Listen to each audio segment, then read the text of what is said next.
ഇപ്പോഴത്തെ പ്രശ്നം എന്ന് വെച്ചാൽ നമ്മൾ ഏതൊരു സൈറ്റിൽ ചെന്ന് കഴിഞ്ഞാലും കസ്റ്റമർ ഓൾറെഡി ആ വീടിൻ്റെ ആ റൂമിൻ്റെ ഫോട്ടോ എടുത്ത് ജിമിനിക്ക് കൊടുത്തിട്ട് AI വെച്ചിട്ട് നല്ല അടിപൊളി 3D വെച്ചിട്ടാണ് നമ്മളെ കാണാനായിട്ടിരിക്കുന്നത്. അപ്പോൾ നമ്മൾ അവിടെ ചെന്ന് കഴിയുമ്പോഴത്തേക്ക് ഓക്കെ ഇനി ഇത് പണിതാൽ മതി. അപ്പോൾ ഇതാര് പണി? ഇത് നിങ്ങൾ പണി. ഇതാണ് എനിക്ക് വേണ്ടത്. This is what I want. അതിനകത്തൊരു പ്രോബ്ലം എന്ന് വെച്ചാൽ അവർ ഒരു പ്രീമിയം ഡിസൈൻസ് എടുത്തിട്ട് കോസ്റ്റ് എഫക്റ്റീവായിട്ട് പണിയാനാണ് നമ്മളെ വിളിക്കുന്നത്.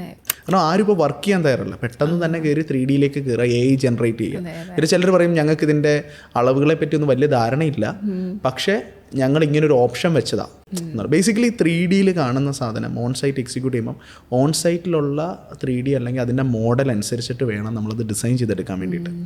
എന്ന് വെച്ചാൽ ഇപ്പം നമ്മളൊരു 10 feet by 10 feet 100 square feet ഉള്ള റൂമിനകത്ത് ഇരിക്കുകയാണെങ്കിൽ നമ്മൾ 3D എടുക്കുമ്പോഴത്തേക്ക് ആ റൂം കാണാൻ വേണ്ടി ഒരു സൈഡിലെ വാൾ ഓഫ് ചെയ്തിട്ട് ഇച്ചിരിയും കൂടെ ബാക്കിലോട്ട് മാറ്റി ക്യാമറ വെച്ചിട്ടാണ് നമ്മൾ ആ 3D വ്യൂ ക്ലിക്ക് ചെയ്യുന്നത്.